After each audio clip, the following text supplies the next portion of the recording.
So it's been 1 month since I picked up this brand new OLED iPad Pro along with the Magic Keyboard and pencil, and I've been sort of holding off on making this video for a while now because I want to make sure I have the full picture of what this iPad here has to offer. To quickly sum it up, the new 2024 iPad Pro OLED is a lot of small additions over the previous generation that all come together to make a largely improved iPad. However, if you tried to incorporate an iPad into your day-to-day life in the past and it just hasn't worked, this new OLED version is really not going to be that big of a difference over your current generation one. So now let's go ahead and dive into a bit more detail on what I like and frankly don't like about this new iPad Pro, and in the end of the video, I'll let you know whether or not I'm keeping this device for myself. The first thing I want to dive into is the look and feel of this iPad Pro. While not drastically different, the small changes to the thickness, the weight, the camera placement just make this so much nicer to use on an actual day-to-day basis. You have no idea how many times I've been trying to FaceTime friends and either just not looking directly at them or have blocked the camera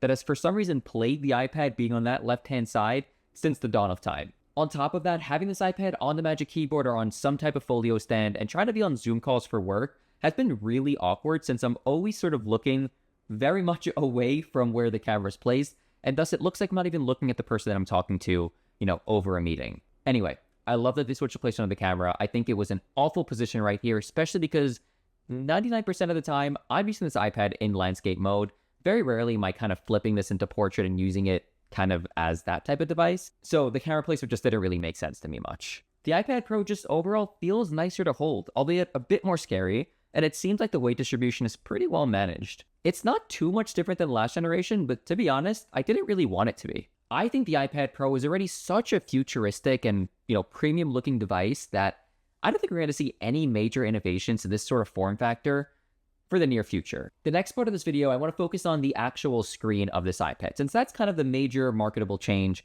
is that OLED screen. Now, to be honest, OLED screen is nice, don't get me wrong, but is it drastically different than the last generation mini LED iPad Pro or the regular 11-inch iPad model from last gen as well? Yes, but realistically, no.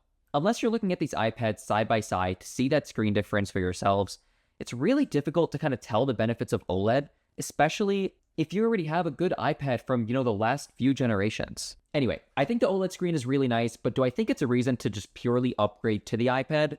Absolutely not. If you have a last generation or kind of a couple generations old at this point iPad Pro and you want to upgrade just for that screen, I don't think it's really worth it. But if you're coming from an older generation iPad or an old device in general, definitely that OLED screen is going to be a huge improvement along with all the other benefits we've sort of discussed so far. Now, before we go further into this video, I do want to take a step back and sort of talk about how I use my iPad Pro on a day-to-day basis so you can sort of understand why my benefits and my cons might be the way that they are. The way I use my iPad Pro is really just as a secondary laptop more than anything. It can't do everything that my MacBook could do or my Windows laptop or my desktop or anything, but what it does do, it does really, really well. So there's never a scenario where I'm carrying my MacBook and I'm carrying my iPad. It's just a waste of weight and a waste of space, to be honest, when everything I could do could just be done on the MacBook at that point.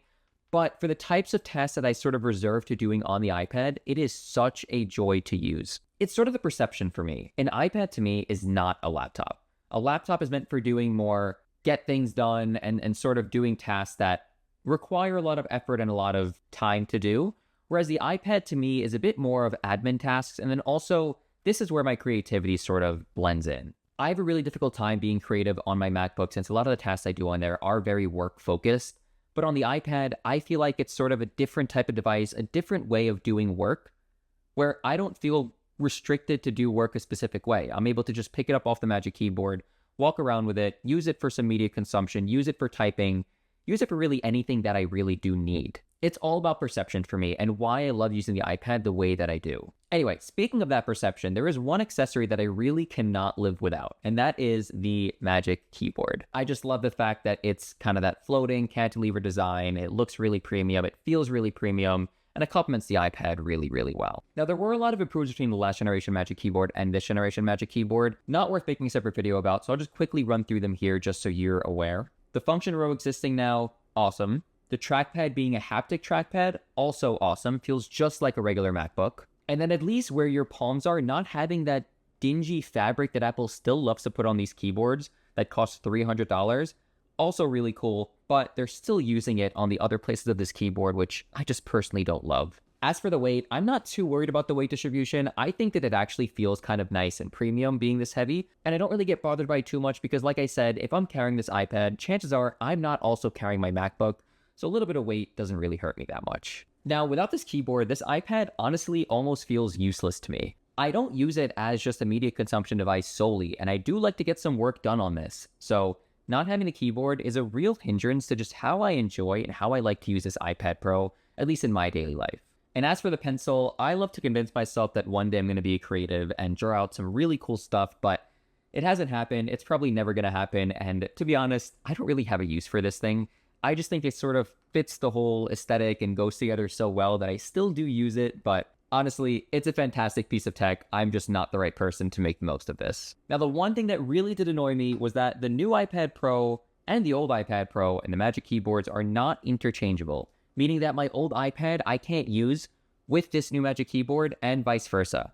Really annoying considering the magnets are just slightly different and the shape is pretty much the same. Seems like a very typical Apple thing to do, especially that the pencils are not cross-compatible either. But maybe it has something to do with the magnet array and they had to make some changes. I don't know, but do I think it's kind of messed up? Yeah. Now, talking about the overall package, using the iPad with all these accessories is the only way that I want to use this iPad Pro. I think this is a fantastic piece of tech and a fantastic device to have in your life. Whether you go with the Pro, with the regular, with the Air, whatever you choose to do, I think this iPad really does complement a laptop or a traditional setup very, very well. Now, the last question I want to cover, will I be keeping this iPad? The answer is yes. I think this iPad is a fantastic device. I think it does overall give me a better package than the previous iPad Pro and Magic Keyboard. Is it a huge difference? No, but I think the couple of quality of life improvements that this thing makes is enough to sort of justify owning this in lieu of the previous version. I'm speaking from a person who loves technology. For a normal person who might just need an iPad for kind of random stuff, you don't need the latest and greatest. I think that this iPad Pro is a bit too much in terms of what you would need an iPad for, especially with that M4 chip. So unless you really like having the latest in technology, I don't fully recommend going and splurging on this device since the last ones are on sale and you can get them even cheaper used at this point. Do I think this iPad Pro is great? Absolutely. Do I think every previous iPad Pro that has come out in the last 5 years is great? Also, absolutely. Do I think you need to get this one specifically? Not really. But like I said, I, for one, will be keeping this device. I think it complements my workflow a lot, and I do love the little quality of life improvements that this thing does put together. Anyway, that's about it for this video. I hope you enjoyed. If you did, please consider leaving the video a like and consider subscribing. I'm going to be covering this iPad more in detail and how it fits into my workflow and what I actually use it for in future videos, so go ahead and stay tuned. But anyway, thank you so much for watching. I'll catch you guys in the next one. Peace.